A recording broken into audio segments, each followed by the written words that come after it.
Hi everybody and welcome back to another video. So this is a bit of a special one, and one that I didn't really expect to make at this point, because as we know from a few days ago, they announced the death of Queen Elizabeth II, and the United Kingdom is currently at a stage where we're expected to see a lot of change, because unless you're about 70 years old, which is probably about 10-15% of the population in the UK, all you've known is the Queen as the Queen. You've not seen any other monarch apart from her, because she has been Queen for over 70 years, which goes all the way back to 1952. And it's absolutely insane to even say those words. But the purpose of this video is to kind of show a little bit of a tribute to the Queen in terms of how she's been represented in the media, specifically film and television, and how the monarchy has in general. And that's what I'm going to do here by talking about 5 of the best films about the monarchy. Some might be biopics that are based on a real story, and some might just be adaptations of a previous source involving a king and or queen. So let's get started with number 5.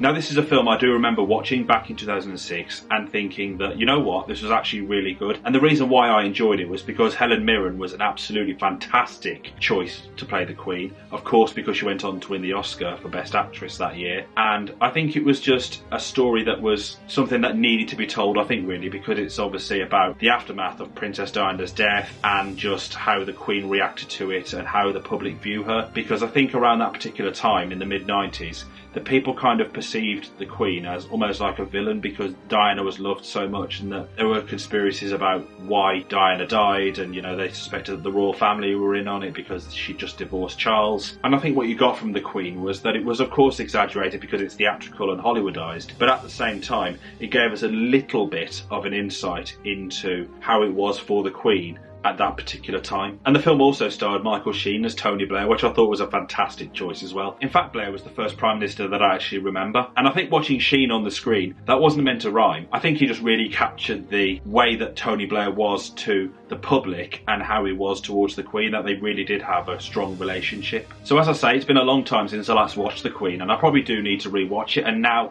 I think I actually will. I'm not really a big fan of the royal family as an institution, but I like learning about them. I like learning about the facts of history, their stories and who their children were and the things they had to go through to run the country. Queen Elizabeth I was one of my favourite monarchs to read about when I was growing up, and the film adaptation called Elizabeth, starring Cate Blanchett, was absolutely brilliant. I remember watching it again a long time ago. Just the way that Cate Blanchett depicted the character was just nothing short of superb. In fact, it was probably her breakthrough role that really got her into Hollywood. You know, you could just feel the sense of coldness to the Elizabeth character, and you can imagine, based on history and all the records and those kind of things and the portraits of her, that she really captured the essence of what Elizabeth was like. And Elizabeth began her own era after the Tudors, who was obviously her father Henry VIII, Henry VII, etc. And this film is about Elizabeth's early reign as Queen, where the country is a lot more divided following the Tudor era, and just the personal struggles that she has and the pressures that she feels from the public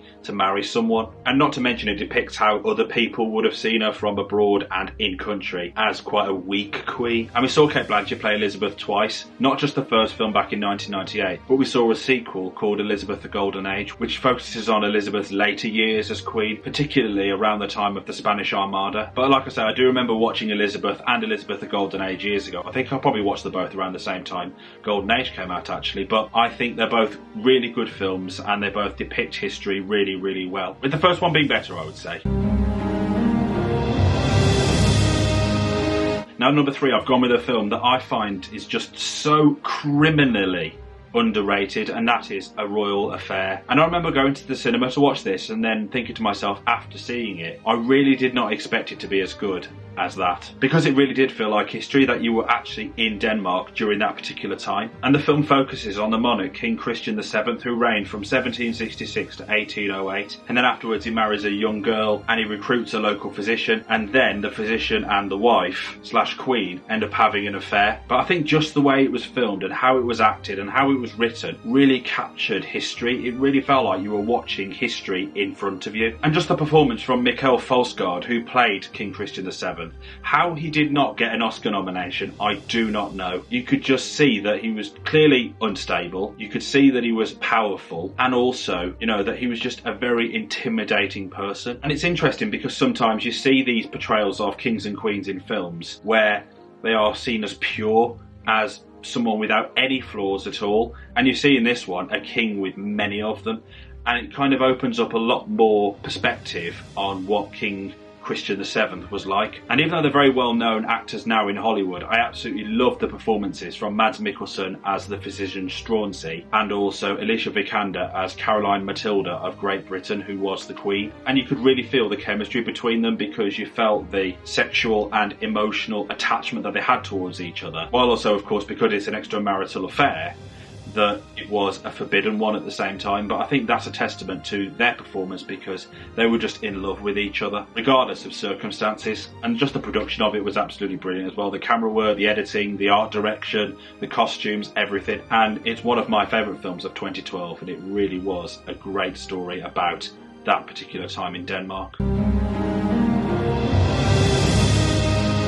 Right now, before someone jumps on my back and says, oh, it's not really a king, it's animated, it's not a real king, etc. Technically, it's a film that involves the monarch, and The Lion King is one of my favourite films. I absolutely love it. It's such a superb film, and the film is actually based on the Shakespeare play Hamlet, which does involve a king and a queen, so that's why I'm including it in this, because the central core of the story is about a younger brother taking the throne off his older brother and away from his nephew, like Hamlet. And The Lion King is a film that depicts the monarchy in a very imaginary way, because of course it's set in the jungle and it's got animals in, so it kind of educates kids specifically, especially at that age, about how corrupt certain parts of the monarchy is. Power and greed and asserting status above other people and other beings, in this case in The Lion King. And that's exactly what Scar was trying to do, because I think, judging from what I perceive of the film, and of course the remake, is that Scar wasn't just wanting to be king to rule, but I think he just wanted to get one over his brother because he had a lot of bitterness towards him. So I think that was the perception of the Scar character and how he perceived getting onto the throne. So yeah, The Lion King is an interesting one in that respect, and that's why I needed to include it in this video.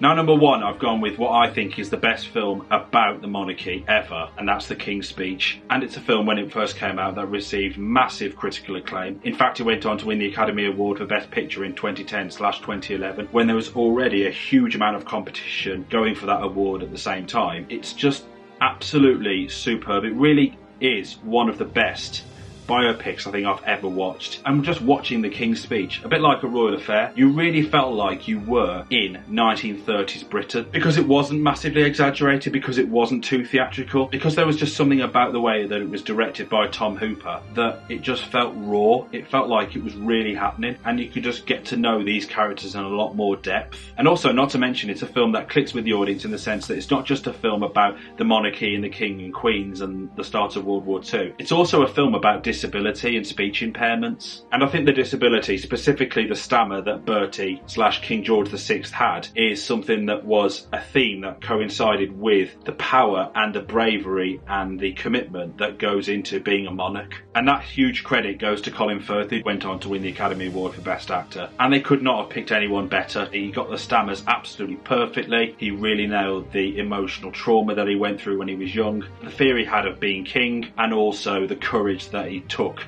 in order to become a very noble and powerful one. And I love Geoffrey Rush as the Australian speech therapist called Lionel Logue, who was basically Bertie's friend throughout the process, and also obviously helped him to overcome, or at least learn to deal with, his speech impairment. And Helena Bonham Carter as well, who's obviously well known for being probably one of the most quirky British actresses of all time. She brought a real elegance to Elizabeth, who obviously is known now as the Queen Mother, because she was very supportive of Bertie, and you could really feel that emotional connection between Helena Bonham Carter and Colin Firth. And just that final speech that he made as like the climax sequence when he was addressing the nation just before the Second World War started, it was just very emotional, because you could just hear in Colin Firth's voice through the performance the sense of strength that it it took him to do that, not only to overcome his stammer, but also to represent the people of the United Kingdom as they're about to go into a life-changing war. And of course, as we know, King George VI was the previous monarch before Queen Elizabeth II, and I'm sure the Queen watched this film and felt very proud of the way that the film depicted her parents, and of course her young self and her sister Princess Margaret as well. So yeah, The King's Speech is a really good film, and it's one of my favourite biopics, and it's a great story about disability, but also about the monarchy at the same time. So what's your favourite films involving kings and queens? Are there some in this video that you would have included as well? Or are there some other ones that I didn't include that you would have instead? Let me know in the comments below, and as always, if you did go on to enjoy this video, then please hit that like button and subscribe for more, and have a notification bell tick so you're notified when I upload a new video, and I'll catch you in the next one. Take care everybody.